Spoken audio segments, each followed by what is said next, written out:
Hello guys, नमस्कार। कैसे हैं आप लोग। मैं विनोद बिंद आप लोगों का बहुत बहुत स्वागत करता हूं दोस्तों अपने YouTube channel study research centre में। और आज हम पढ़ने वाले भारत के पर्वत। ठीक है, तो दोस्तों भारत के पर्वत में हम स्पेशली एक टॉपिक है हिमालय। हम हिमालय के बारे में कवर करेंगे और बहुत ही विस्तृत ढंग से कवर करेंगे। चाहे आप कोई भी exam they low, A to Z कोई भी एग्जाम दे लीजिए, हिमालय से अगर एक भी क्वेश्चन छूट जाए ना तो मेरे को बता देना आप। ठीक है ना, एकदम फाड़ के रख दोगे, एकदम धुआं धुआं कर दोगे पेपर में, एग्जाम में एकदम धुआं धुआं करके रख दोगे आप। इतना अच्छे ढंग से कवर कराया गया है, एक भी क्वेश्चन नहीं छूटने वाला। चाहे हिमालय की नदियां हो, हिमालय के ग्लेशियर हो, हिमालय की चोटियां हो गई, ठीक है, हिमालय के दर्रे हो, A to Z सब कवर करा दिया जाएगा। ठीक है, तो आइए शुरुआत करते हैं। सबसे पहले एक मैप देखिए, मैं आपको मैप दिखा दूँ छोटा करके। ये देखिए दोस्तों, ये रहा हमारा प्यारा भारत। ठीक है, और इसमें कुछ बनाया गया है आकृति टाइप की, इसको ध्यान दीजिएगा, इसी के बारे में आपको समझाऊंगा। देखिए यहाँ पे मैंने एक आकृति बनाई है, ठीक है ना। ये हमारा हिमालय है, ध्यान दीजिएगा हिमालय। और हिमालय का अवस्थिति देख लीजिए, भारत के किस साइड में है। ठीक है, उत्तर पूर्व साइड में है, भारत के उत्तर पूर्व में हिमालय की अवस्थिति है, ध्यान दीजिएगा इसको। यहाँ पर देखिए चार आकृति बनाई गई, मतलब चार लाइनिंग खींची गई, 1 2 3 4। इसका मतलब ये है कि हिमालय को चार उप विभागों में बांटा गया है। हिमालय तो एक ही है बट इसको चार उप विभागों में बांटा गया है। ठीक है, ध्यान दीजिएगा कौन कौन से, आइए उसके बारे में देखिए। सबसे उत्तर की तरफ जो आपको दिख रहा है, देखिए ये सबसे उत्तर की तरफ है, इसको बोलते हैं हम टेथिस हिमालय। ठीक है, और इसी को एक मिनट दोस्तों तो नीचे कर लेने दीजिए मेरे को। इसी को बोलते हैं टेथिस हिमालय, और इसी को बोलते हैं ट्रांस हिमालय, इसी को बोलते हैं हम परा हिमालय, और इसी को हम बोलते हैं तिब्बती हिमालय। ध्यान दीजिएगा कितने नाम इसको, टेथिस हिमालय, ट्रांस हिमालय और परा हिमालय, तिब्बती हिमालय, और इसको दोस्तों एक और नाम से जानते हैं हम लोग, हिमालय पार के पर्वत। ठीक है ना, इसको हम बोलते हैं हिमालय पार के पर्वत। ध्यान दीजिएगा इसको, ध्यान दीजिएगा हिमालय पार के पर्वत। इसे हिमालय पार के पर्वत क्यों कहा जाता है उसके बारे में हम आगे देखेंगे। ठीक है ना, अभी फिलहाल के लिए इसका नामकरण जो है, नामकरण किया गया है उससे देख लीजिए।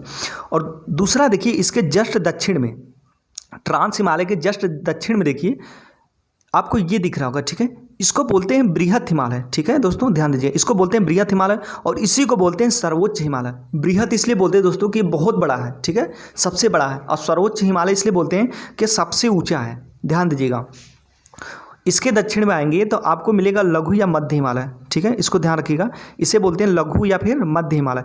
यह बीच में रहता है इसलिए इसको मध्य हिमालय बोलते हैं। और दूसरी बात कि यह बृहत हिमालय से छोटा है। ठीक है, ध्यान रखिएगा, ये बृहत हिमालय से छोटा है। उसके बाद बृहत हिमालय लघु हिमालय के बाद आएगा शिवालिक हिमालय। इस शिवालिक हिमालय को हम बोलते हैं बाह्य हिमालय। ठीक है, बाह्य हिमालय का मतलब कि बाहरी हिमालय, यह सबसे बाहरी हिमालय है और यह सबसे नवीन है। नवीन का मतलब कि दोस्तों इसकी उत्पत्ति सबसे बाद में हुई, सबसे बाद में हुई, इसलिए सबसे नया है। और इसकी जो ऊंचाई है ना, यह मध्य हिमालय से भी छोटा है। तो ध्यान रखिएगा, सबसे ऊंचा बृहत हिमालय, उसके बाद लघु या मध्य हिमालय, और उसके बाद सबसे कम ऊंचा शिवालिक हिमालय। ध्यान दीजिएगा इसको।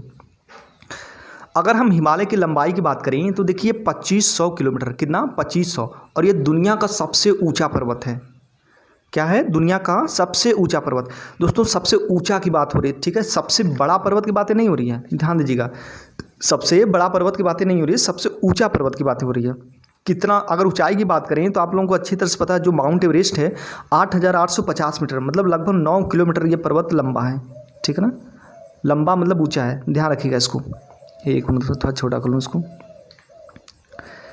देखिए अभी हमने जाना कि हिमालय को चार उप विभागों में बांटा गया है। ठीक है, कौन कौन सा, ध्यान दीजिएगा, चारों को हम देख लेते हैं फिर से। पहला जो है, जो सबसे उत्तर की तरफ है, परा हिमालय बोलते हैं उसको, उसी को टेथिस हिमालय बोलते हैं।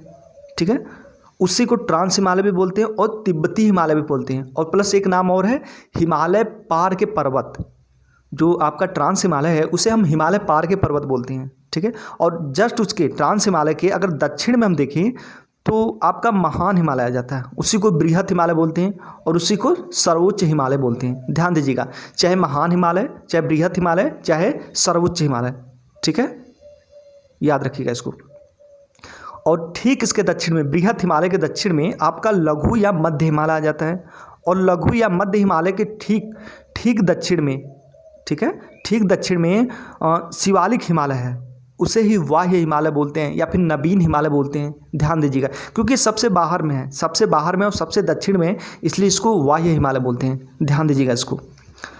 अब देखेंगे इसकी विस्तार की बात करें तो देखिए हिमालय का जो विस्तार है ना, यह नंगा पर्वत से लेकर के नामचा बरवा पर्वत तक है। नंगा पर्वत कहाँ है? नंगा पर्वत आपका पाकिस्तान और हमारा जो जम्मू कश्मीर है उसके बॉर्डर पर स्थित ये नंगा पर्वत है, ठीक है ना। नंगा पर्वत ये हिमालय की सबसे पश्चिमी चोटी है। ध्यान दीजिएगा, हिमालय की सबसे पश्चिमी चोटी नंगा पर्वत है और नामचा बरवा जो है ना, ये हिमालय की सबसे पूर्वी चोटी है। ध्यान दीजिएगा इसको, कहाँ पे है? सबसे पूर्वी चोटी। और ये इसकी अवस्थिति जो है ये अरुणाचल प्रदेश के बगल में जस्ट तिब्बत के पास है, ठीक है। यह तिब्बत में पड़ता है। नामचा बरवा जो है यह तिब्बत में स्थित है। तो ध्यान रखिएगा, इसकी हिमालय का विस्तार नंगा पर्वत से लेकर के नामचा बरवा पर्वत तक है, ठीक है। पश्चिम में नंगा पर्वत है और आपका पूर्व में नामचा बरवा। जो नंगा पर्वत है ये आपका जम्मू कश्मीर प्लस पाकिस्तान की सीमा पर स्थित है और नामचा बरवा चीन में आता है। चीन का मतलब कि तिब्बत में आता है। ध्यान रखिएगा, तिब्बत मतलब दोस्तों ये कहने का मतलब ये है मेरा कि जैसे तिब्बत पे इस समय चीन का कब्जा है, ठीक है। तो हम तिब्बत भले ही बोल रहे हैं लेकिन वो चीन के अंतर्गत ही माना जाएगा। ध्यान रखिएगा इसको। देखिए नामचा बरवा जो है यह तिब्बत में स्थित है। ध्यान रखिएगा। और एक चीज़ और देखिए, पश्चिम में हिमालय की जो चौड़ाई है ना लगभग 500 किलोमीटर तथा पूर्व में 320 किलोमीटर है, ठीक है। इसका मतलब ये है कि पश्चिम में जो हिमालय का फैलाव है वो काफ़ी ज़्यादा है और पूर्व में हिमालय का फैलाव बहुत कम है, ठीक है। इसमें सिकुड़न से आगे, सिकुड़न की वजह से जो हिमालय का फैलाव हो रहा था वो नहीं हो पाया और मतलब कि आपका अगल बगल फैलाव होने की जगह वो जब सिकुड़न हुआ, दोनों तरफ से दबाव बना तो ये ऊपर की तरफ हिमालय उठ गया। इसी वजह से यही कारण है कि जो पूर्वी साइड में हिमालय है वहाँ पे मतलब बहुत ऊंची ऊंची चोटियाँ पाई जाती हैं, ठीक है। पूर्वी साइड में हिमालय की ऊंचाई बहुत ज़्यादा हो गई है क्योंकि फैलाव हो नहीं पाया। जब फैलाव हो नहीं पाया तो जो मटेरियल निकल रहा है अंदर से वो तो भाई कहीं ना कहीं जाएगा। तो सिंपल सी बात है, जब अगल बगल नहीं जाएगा तो ऊपर तो जाएगा ना। तो इसी वजह से हिमालय का जो पूर्वी भाग है यह बहुत ऊंचा हो गया है, जबकि पश्चिमी भाग बहुत ज़्यादा ऊँचा नहीं है। मतलब ऊँचा तो है बट पूर्वी भाग की अपेक्षा कम है। ध्यान रखिएगा इसको। देखिए हिमालय जो है अपने वेस्ट और ईस्ट में मतलब पश्चिम और पूर्व में दक्षिणावर्ती मोड़ दर्शाता है। चाहे इसके पश्चिम की बात कर लीजिए चाहे पूर्व की बात कर लीजिए, दोनों तरफ दोस्तों इसमें एकदम तीव्र मोड़ आ गया है। इसमें तीव्र मोड़ आ गया है, अचानक से ये दक्षिण अपने मतलब वो दक्षिण की तरफ मुड़ गया है, दोनों साइड में, पश्चिम में भी प्लस पूर्व में भी, ठीक है। ध्यान रखिएगा इसको। और हिमालय की उत्पत्ति की बात करें तो दोस्तों इसमें दो सिद्धांत सामने निकल करके आते हैं। दोनों सिद्धांतों के बारे में हम अच्छी तरह से जानेंगे। कौन कौन से सिद्धांत हैं? देखिए सबसे पहले भूसन्नति का सिद्धांत, ठीक है। और इसके जो समर्थन करने वाले हैं ये कोबर, सुबेस, अर्गाड, ये इसको याद रखिएगा, ये सब पूछ देता है, ठीक है, कि भूसन्नति का सिद्धांत का समर्थन किसने किया था या किसने दिया था। तो ध्यान रखिएगा कोबर, सुबेस, अर्गाड। और दूसरा है प्लेट विवर्तनिकी का सिद्धांत। इसके जो समर्थक थे WJ मॉर्गन थे प्लस HH हैंस थे, ठीक है। तो आइए शुरुआत करते हैं, हिमालय की उत्पत्ति के बारे में जानते हैं। सबसे पहले हम देखेंगे भूसन्नति का सिद्धांत, ठीक है।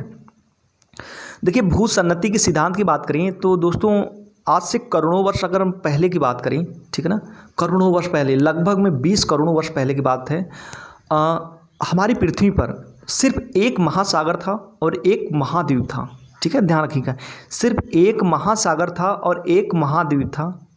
महाद्वीप का नाम था पैंजिया और महासागर का नाम था पैंथालासा, ठीक है, याद रहेगा। तो क्या हुआ कि किसी कारणवश से पैंजिया में विखंडन हो गया। जो पैंजिया महाद्वीप था वो टूट के 2 भागों में बट गया और बटने के बाद एक भाग जो है उत्तर की तरफ प्रवाहित हुआ और दूसरा भाग दक्षिण की तरफ। तो जो उत्तर की तरफ प्रवाहित हुआ उसको हमने नाम दिया अंगारा लैंड या फिर लारेशिया लैंड, ठीक है। चाहे अंगारा लैंड बोल दीजिए, चाहे लारेशिया लैंड बोल दीजिए या फिर लारेशिया सिल्ड बोल दीजिए। और जो दक्षिण की तरफ प्रवाहित हुआ उसको हमने नाम दिया गोंडवाना लैंड, ठीक है ना। क्या नाम दिया? गोंडवाना लैंड, ठीक है। ध्यान रखिएगा इसको। तो जब ये दोनों भाग जब ये टूटा, पैंजिया का जब विखंडन हुआ तो जब ये टूट के 2 भागों में अलग हुआ तो उसके बीच में एक सन्नति बन गई। क्या? एक सन्नति बन गई, उसे हम भूसन्नति बोलते हैं। तो भूसन्नति का निर्माण हो गया। भूसन्नति मतलब दोस्तों कि छिछला स्थान जिसमें कि पानी भर गया हो, तो सिंपल सी बात है, जब वो टूटेगा तो टूट के अलग होगा, तो उनके बीच में छिछला स्थान बन गया, उसमें पानी भर गया, तो चाहे उसको समुद्र बोल लीजिए, चाहे महासागर बोल लीजिए, कुछ भी बोल लीजिए, क्योंकि अब उसमें तो पानी भर गया ना। तो ध्यान रखिएगा इसको। तो वहाँ पे एक भूसन्नति का निर्माण हो गया, जिसे हम टेथिस नाम देते हैं, ठीक है, उसे हम टेथिस भूसन्नति कहते हैं। तो दोनों महाद्वीपों में अब तो 2 महाद्वीप हो गए, नदियाँ बहती थी, और नदियाँ कहाँ अपना जल गिराती थी? समुद्रों में गिराती थी। तो बहुत सारी नदियाँ ऐसी थी जो टेथिस सागर में आकर के अपना जल गिराती थी। ध्यान दीजिएगा, टेथिस सागर में अपनी जल आकर के मतलब जल गिराती थी। तो जल गिराती थी, तो इससे क्या हुआ कि लाखों करोड़ों वर्ष तक अपना जल ला करके टेथिस सागर में अपना गिराती रही, और अपने एरिया को, मतलब जिस महाद्वीप से निकलती थी वहाँ से कंकड़, मिट्टी, पत्थर, ये सब चीज़ें बहा कर ले आती थी, प्रवाहित करके ले आती थी, और टेथिस सागर में जमा कर देती थी। आपको अच्छी तरह से पता है दोस्तों, ये जो नदियाँ हैं ये अपने साथ बहुत सारी मात्रा में मिट्टी, बालू, पत्थर लेकर के चलती हैं। पत्थर कहने का मतलब दोस्तों कि छोटा छोटा कण, ठीक है। तो मिट्टी, बालू, ये सब चीज़ें बहुत सारे लेकर के आती हैं। तभी तो देखते हैं जैसे गंगा नदी में आप देख लीजिए, जब वो लेकर के आती तो पूरा का पूरा, जब गंगा नदी सूखती है तो पूरा ऊपर की तरफ पूरा बालू सालू से पट जाता है। तो वैसे ही मतलब लाखों करोड़ों वर्ष तक वो अपना टेथिस में अपना सब कुछ भरती रहीं, कंकड़, मिट्टी, पत्थर। तो इस तरह से क्या हुआ कि बहुत ज़्यादा अवसादों और मलबों का जब उसमें टेथिस में भरा हुआ, तो उसमें लोड बहुत ज़्यादा बढ़ गया, ठीक है ना। जब लोड बहुत ज़्यादा पड़ा तो जो टेथिस का तलहटी था दोस्तों नीचे की तरफ धंसने लगा, ठीक है, नीचे की तरफ धंसने लगा। तो वहाँ पे नदियों का जो मलबा आकर के भरने लगा, ठीक है। एक तरफ वो धंसते जा रहा था लोड के कारण, जो मलबा और अवसाद था उसके लोड के कारण धंसते जा रहा था, तो दूसरी तरफ आपका ये जो मलबा है नदियों का, वह वहाँ पे भरते जा रहा था, ठीक है। तो ध्यान रखिएगा, जब वो तलहटी धंस रही थी तो वहाँ पे मलबा नदियों का भरा जा रहा था। तो जब भरा जा रहा था तो सिंपल सी बात है दोस्तों, कहीं ना कहीं वो मलबा तो जाएगा ना। जब मलबा भर रहा है और दूसरी तरफ से धंसान हो रही है, तो एक तरफ तो निकलेगा ना, तो उसी तरह एक तरफ से वो निकलना शुरू हो गया, मतलब उसमें उत्थान शुरू हो गया, ठीक है। तो इसी की वजह से आपका ये हिमालय की उत्पत्ति हुई, ध्यान रखिएगा इसको। और इसी को बोलते हैं भूसन्नति का सिद्धांत, ठीक है दोस्तों। ये बहुत लंबी टॉपिक है भूसन्नति का सिद्धांत, ठीक है ना। अगर इस पर मैं डिस्कस करने लगा तो बहुत ज़्यादा टाइम नुकसान हो जाएगा, बहुत ज़्यादा, काफ़ी, कम से कम आधा घंटा 1 घंटा इसको समझाने में लगेंगे। इतना आसान नहीं है, लेकिन फिर भी थोड़ा हम हिमालय के बारे में पढ़ रहे हैं तो थोड़ा सा ज़रूरी हो जाता है इसके बारे में जानना, ठीक है। जब इसका चैप्टर आएगा ना तो बहुत अच्छे ढंग से हम भूसन्नति के सिद्धांत देखेंगे, प्लेट विवर्तनिकी देखेंगे, ठीक है ना। कैसे कैसे प्लेटें मतलब प्रवाहित हो रही हैं यहाँ से वहाँ, अभी भी प्लेटें इधर उधर मतलब टहल ही रही हैं। बहुत से ऐसे महाद्वीप है अभी भी टूट के अलग हो रहे हैं, ठीक है ना। अफ्रीका महाद्वीप टूट रहा है, ध्यान रखिएगा इसको। अब हम देखेंगे प्लेट विवर्तनिकी, ठीक है, प्लेट विवर्तनिकी एवं हिमालय की उत्पत्ति। देखिए इसका क्या है, प्लेट विवर्तनिकी की बात करें तो दोस्तों आप लोगों को अच्छी तरह से पता है कि अभी हमने पैंजिया और पैथालासा के बारे में जाना ना। तो पैंजिया जो विखंडन हुआ था इसका 2 भागों में टूटा, ठीक है। अब क्या हुआ कि उन 2 भागों में जो टूटा था, जिसको हम अंगारा लैंड बोलते हैं प्लस गोंडवाना लैंड बोलते हैं, अब इनमें भी विखंडन हुआ, अब ये भी टूटेंगे। जैसे हम देख लीजिए, आपके गोंडवाना लैंड से आपका ये दक्षिणी अमेरिका टूट के अलग हो गया, ठीक है। दक्षिणी अमेरिका टूट करके ये अपने पश्चिम की तरफ प्रवाहित हो गया। और अगर हम अंगारा लैंड की बात करें तो उससे उत्तरी अमेरिका टूट करके वो भी पश्चिम की तरफ प्रवाहित हो गया, ठीक है। जो हमारा भारतीय महाद्वीप था, महाद्वीप की बात नहीं करेंगे दोस्तों, प्रायद्वीप बोलेंगे, ठीक है ना। महाद्वीप बहुत बड़े बड़े होते हैं। जो हमारा भारतीय प्रायद्वीप था ये कभी आपकी अफ्रीका का भाग था, ठीक है ना।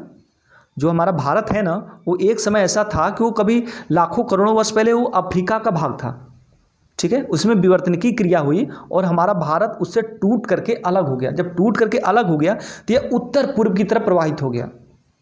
हमारा भारत उत्तर पूर्व की तरफ प्रवाहित हो गया, और प्रवाहित होते होते होते ये जो यूरेशिया प्लेट है ना दोस्तों, उससे जाकर के हमारा भारतीय प्लेट टकरा गया।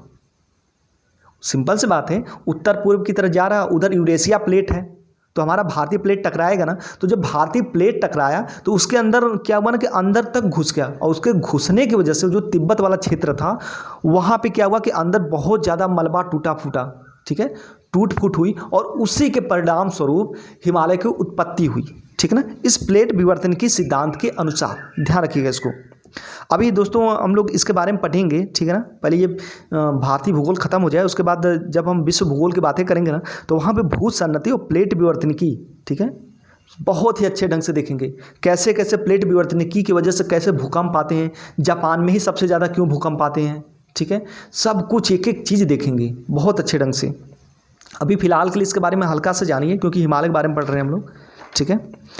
अब देखेंगे हम ट्रांस हिमालय, एक एक करके सबके बारे में जानेंगे। अब ट्रांस हिमालय देखिए, और इसी को बोलते हैं परा हिमालय। क्या बोलते हैं? परा हिमालय। और इसी को बोलते हैं हिमालय पहाड़ के पर्वत, ठीक है। और इसी को एक और नाम से जानते हैं, क्या नाम से जानते हैं?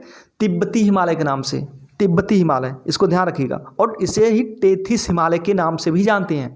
दोस्तों मैं बार बार इन सबको चारों का चारों नाम, चार जितने भी 4-5 नाम हैं, सबको मैं रिपीट क्यों कर रहा हूँ? इसलिए कर रहा हूँ ताकि बार बार सुनेंगे ना तो आपके माइंड में प्रवेश कर जाएगा, ठीक है। जरूरी है सबको याद करना, बहुत अच्छे अच्छे क्वेश्चन इससे आते हैं। देखिए इसमें टेथिस के अवसाद पाए जाते हैं तथा सागरी जीवों एवं वनस्पतियों के अवसाद भी पाए जाते हैं। क्यों? देखिए अभी हमने इसके बारे में जाना, ये ट्रांस हिमालय जो है ये हिमालय का भाग नहीं है, ठीक है। कहने का मतलब कि जब हिमालय की उत्पत्ति हुई है तो उससे ट्रांस हिमालय की उत्पत्ति नहीं हुई है। ट्रांस हिमालय यूरेशिया प्लेट का भाग था, समझ में आया आपको? ट्रांस हिमालय यूरेशिया प्लेट का भाग था, वह तिब्बत पठार के अंतर्गत आता था नहीं दोस्तों, आता है भी, ध्यान रखिएगा इसको। इसमें टेथिस के अवसाद पाए जाते हैं तथा सागरी जीवों एवं वनस्पतियों के अवसाद भी पाए जाते हैं। सागरी जीव की बात करें दोस्तों तो देखिए जो लद्दाख और जास्कर वाला हिस्सा है ना, ये लद्दाख और जास्कर, ये जो है जब हमारा भारतीय प्लेट जाकर के टकराया तो उसी के परिणाम स्वरूप लद्दाख और जास्कर श्रेणी की भी उत्पत्ति हुई। लेकिन जो सबसे उत्तरी श्रेणी है काराकोरम श्रेणी, उसकी उत्पत्ति मलबे से नहीं हुई, वह यूरेशिया प्लेट का भाग है। काराकोरम श्रेणी यूरेशिया प्लेट का भाग है, वह तिब्बत पठार का भाग है। जबकि उसका लद्दाख और जास्कर हमारे जब भारतीय प्लेट टकराई तो उसके मलबे से उसका निर्माण हुआ, ध्यान रखिएगा। तो इसमें क्या हुआ? सागरी जीवों मतलब कि टेथी सागर में मछलियाँ, मेढक एढक जो भी चीज़ें रहते थे उस समय, उसके जीवों के अवशेष पाए जाते हैं, ठीक है। वनस्पतियों के भी अवसाद पाए जाते हैं, ध्यान रखिएगा इसको। इसके नीचे इसके नीचे परतदार तथा ग्रेनाइट चट्टानें पाई जाती हैं, ध्यान रखिएगा। और इसके अंतर्गत 3 पर्वत श्रेणियों को सम्मिलित किया जाता है। कौन कौन सा? काराकोरम, लद्दाख और जास्कर। अभी हमने जाना काराकोरम जो है, जो काराकोरम श्रेणी है, ये ट्रांस हिमालय की बात करें तो मतलब कि यूरेशिया प्लेट का भाग है, ठीक है। लद्दाख और जास्कर ये भी ट्रांस हिमालय के अंतर्गत आते हैं। हिमालय की जो उत्पत्ति हुई ना, ये सबसे बाद में हुई है। कहने का मतलब कि जो ट्रांस हिमालय था ना, इसकी उत्पत्ति बहुत पहले हो चुकी थी। ट्रांस हिमालय की उत्पत्ति बहुत पहले हो चुकी थी। और ट्रांस हिमालय में किसकी बात कर रहा हूँ? स्पेशली काराकोरम श्रेणी की बात कर रहा हूँ, ठीक है। काराकोरम वाला जो है ये हिस्सा आपका यूरेशिया प्लेट का है, तो ये बहुत पहले से था। हिमालय का निर्माण तो बाद में हुआ ना, जब भारतीय प्लेट गया टकराया तब जाकर के हिमालय का निर्माण हुआ, ध्यान रखिएगा इसको। तो उसी के परिणाम स्वरूप लद्दाख और जास्कर का भी उसी समय निर्माण हुआ, और जबकि काराकोरम बहुत पहले से था, ध्यान रखिएगा इसको। देखिए यहाँ पर क्या दिया है? ट्रांस हिमालय यूरेशियन प्लेट का भाग है, ठीक है, समझ में आया। और ट्रांस हिमालय यूरेशियन प्लेट का भाग है, स्पेशली काराकोरम श्रेणी की बात कर रहे हैं हम लोग, ठीक है, ध्यान रखिएगा। इसका निर्माण टेथी सागर में जबे मलबे से नहीं हुआ था, ठीक है ना। यूरेशिया प्लेट का भाग है तो सिंपल सी बात है, इसका निर्माण टेथी मतलब कि वो जमा मलबे से नहीं हुआ होगा, बल्कि ट्रांस हिमालय का निर्माण हिमालय से भी बहुत पहले हो चुका था, ध्यान रखिएगा इसको, ठीक है। अब आइए देखते हैं काराकोरम श्रेणी की बात करते हैं। भारत की सबसे ऊंची चोटी कौन सी है? गाडविन ऑस्टिन K2, और इसी काराकोरम श्रेणी पर ही स्थित है, ध्यान रखिएगा। भारत की सबसे ऊंची चोटी गाडविन ऑस्टिन K2 है, इसी काराकोरम श्रेणी पर स्थित है। दोस्तों माउंट एवरेस्ट ये नेपाल में पड़ता है, दुनिया की सबसे ऊंची चोटी, ठीक है, ध्यान रखिएगा। उसके बाद आपका आ जाता है गाडविन ऑस्टिन K2, यह है 8611 मीटर, और जबकि एवरेस्ट की बात करें तो 8850 मीटर वो है। तो ध्यान रखिएगा, यह भारत की सबसे ऊंची चोटी है प्लस दुनिया की दूसरी सबसे ऊंची चोटी है, इसको याद रखिएगा। दुनिया की दूसरी सबसे ऊंची चोटी, पहली कौन सी? माउंट एवरेस्ट, ठीक है। अब देखिए काराकोरम जो है भारत की सबसे उत्तरी पर्वत श्रेणी या फिर चोटी है। अभी हमने मैप में देखा जो ट्रांस हिमालय था, ट्रांस हिमालय कहाँ पे था? उस सबसे उत्तर की तरफ था। सबसे पहले ट्रांस हिमालय था, ट्रांस हिमालय के दक्षिण में बृहत हिमालय था, बृहत हिमालय के दक्षिण में लघु या मध्य हिमालय था, और लघु या मध्य हिमालय के दक्षिण में शिवालिक हिमालय था। तो जो ट्रांस हिमालय दोस्तों, उसी पर तो काराकोरम श्रेणी है, उसी पर तो काराकोरम श्रेणी है। तो इसका मतलब यही तो हुआ कि जो काराकोरम श्रेणी है ये भारत की सबसे उत्तरी चोटी है, ध्यान रखिएगा इसको। देखिए काराकोरम का विस्तार पूरब में तिब्बत की ओर है, ठीक है, और तिब्बत में इसे हम कैलाश श्रेणी बोलते हैं, जहाँ पे कैलाश पर्वत स्थित है, ठीक है ना, ध्यान दीजिएगा इसको। और वहाँ पे दोस्तों हम लोग अभी भी वीजा लेकर के चाइना में जाते हैं, वो चाइना में अब पड़ता है, क्योंकि तिब्बत वाला जो क्षेत्र है वो अब चाइना के अंतर्गत आता है। अब देखिए काराकोरम श्रेणी पर भारत की सबसे ऊंची चोटी तथा दुनिया की दूसरी सबसे ऊंची चोटी गाडविन ऑस्टिन K2 है, हमने इसके बारे में देख लिया, ठीक है। और देखिए इसी पे कहाँ पे, काराकोरम श्रेणी पर ही सियाचिन और बियाफो, सियाचिन और बियाफो दुनिया की दूसरी और तीसरी सबसे लंबा ग्लेशियर है। सियाचिन दुनिया का दूसरा और बियाफो दुनिया का तीसरा सबसे लंबा ग्लेशियर है, इसको याद रखिए। ग्लेशियर का मतलब दोस्तों बर्फ का पहाड़, मतलब हिमनद, ठीक है ना, ध्यान रखिएगा। इस पर देखिए काराकोरम श्रेणी पर 5 ग्लेशियर पाए जाते हैं। दोस्तों ये जितनी भी चीज़ें बता रहा हूँ मोस्ट इंपॉर्टेंट, पता नहीं कितनी बार, सैकड़ों बार ये एग्जाम में आ चुका है, एक भी क्वेश्चन छोड़ना नहीं, एक एक चीज़ इसमें का नोट कीजिएगा बहुत ही ज़बरदस्त ढंग से, ठीक है ना। आपको जो भी चीज़ें इसमें दिखने को मिलेगी सभी मतलब आपके एग्जाम में आए ही आए हैं, ठीक है ना। इसको कभी भी मतलब इग्नोर मत कीजिएगा कि हाँ ये नहीं आ सकता, ये नहीं आ सकते, जितने भी है ना कम से कम पता नहीं, मुझे लग रहा है कि सैकड़ों बार आए होंगे, ठीक है। तो इसको याद रखिएगा आप लोग, और हम लोग बहुत ही अच्छे ढंग से कवर कर रहे हैं पूरा, कि एक भी क्वेश्चन नहीं छोड़ना है, ठीक है ना। तो ध्यान दीजिएगा इसको। देखिए इसमें 5 ग्लेशियर पाए जाते हैं, कौन कौन से, ससामी, बियाफो, सियाचिन, हिस्पर और बाल्टोरो, ठीक है। और इसमें सियाचिन जो है ये भारत का सबसे बड़ा ग्लेशियर है, ध्यान दीजिएगा। सियाचिन ये भारत का सबसे बड़ा ग्लेशियर है, ठीक है, याद रखिएगा इसको। और उसके बाद देखते हैं दोस्तों सिंधु नदी, ठीक है ना। सिंधु नदी जो है लद्दाख और जास्कर श्रेणी के बीच में बहती है। देखिए अभी हम ट्रांस हिमालय की बात कर रहे हैं, तो ट्रांस हिमालय पर ही लद्दाख और जास्कर भी है, ठीक है ना, लद्दाख श्रेणी और जास्कर श्रेणी भी है। तो सिंधु नदी जो है ये लद्दाख और जास्कर श्रेणी के बीच में बहती है। देखिए ये भी कई बार क्वेश्चन पूछा है, इसको याद रखिएगा। और दुनिया की सबसे तीव्र ढलान वाली चोटी राकापोसी चोटी लद्दाख श्रेणी पर ही है, ठीक है, इसको एकदम मोस्ट इंपॉर्टेंट कर लीजिएगा, ठीक है ना, ध्यान दीजिएगा इसको।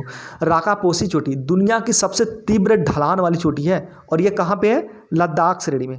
और नुब्रा नदी निकलती है दोस्तों, ये सियाचिन ग्लेशियर से निकलती है, इसको याद रखिएगा। ये भी कई दफ़ा एग्जाम में पूछ चुका है कि सियाचिन ग्लेशियर से कौन सी नदी निकलती है, तो नुब्रा नदी। नुब्रा नदी कहाँ पे है, कश्मीर में है, ध्यान रखिएगा इसको। और ट्रांस हिमालय बृहद हिमालय से सचर जोन द्वारा अलग होता है। देखिए ट्रांस हिमालय हो गया, बृहद हिमालय हो गया, लघु या मध्य हिमालय हो गया, या फिर शिवालिक हिमालय हो गया। ये जब अलग होते हैं ना, तो इनके बीच में कुछ चीज़ें होती हैं जो इन्हें अलग करती हैं। जैसे में अगर बृहद हिमालय की बात करें, बृहद हिमालय और लघु हिमालय, तो इनके बीच घाटियाँ होती हैं, ठीक है। लघु या मध्य हिमालय तथा शिवालिक हिमालय के बीच भी घाटियाँ होती हैं, तो ये घाटियाँ इन्हें अलग करती हैं। उसी तरह ट्रांस हिमालय और बृहद हिमालय से सचर जोन, इनके बीच में सचर जोन होता है, ये अलग करता है। इसको याद रखिएगा, मोस्ट इंपॉर्टेंट है, कई बार एग्जाम में ये पूछ चुका है। तो इसी पे स्टॉप करते हैं दोस्तों, ठीक है। और वीडियो लंबी हो रही है, तो इसके बाद हम पढ़ेंगे दूसरे लेक्चर में, ठीक है। तो फिर ठीक है, नमस्कार।